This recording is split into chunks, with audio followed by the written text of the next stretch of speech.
Hello my dear lovely students, আজকে আমরা শিখব প্রোনাউন। প্রোনাউনগুলো কীভাবে সাবজেক্টিভ হিসেবে ব্যবহৃত হয়, অবজেক্টিভ হিসেবে ব্যবহৃত হয়, পজেসিভ অ্যাজেক্টিভ হিসাবে এবং পজেসিভ প্রোনাউন হিসেবে ব্যবহৃত হয়, সেগুলো আমরা আজকে দেখব। চলুন শুরু করি। আই, আমি, উই, আমরা, ইউ, তুমি বা তোমরা,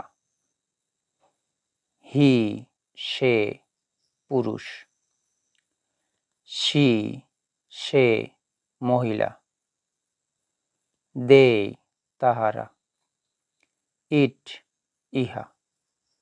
তাহলে এখানে 7টা প্রোনাউন আছে। এগুলো হচ্ছে সাবজেক্টিভ হিসাবে সেন্টেন্সে ব্যবহৃত হয়। এই 7টা প্রোনাউনের অবজেক্টগুলো কী কী বা অবজেক্টিভ হিসাবে কীভাবে ব্যবহৃত হয় আমরা এখন সেটা দেখব। আই, আমি, এর অবজেক্ট হচ্ছে মি, আমাকে। উই, আমরা, অবজেক্ট হচ্ছে আস, আমাদেরকে। ইউ, তুমি বা তোমরা, এটার অবজেক্টিভ হচ্ছে ইউ, তোমাকে।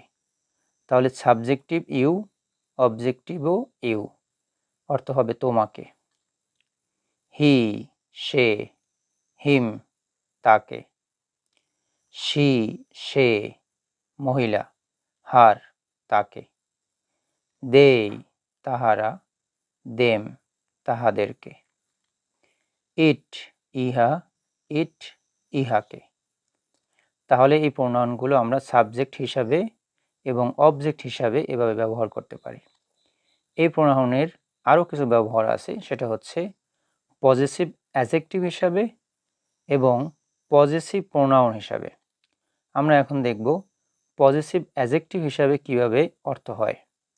মাই, আমার, আওয়ার, আমাদের, ইয়োর, তোমার, হিজ, তার, হার, তার, দেয়ার, তাহাদের, ইটস, ইহার।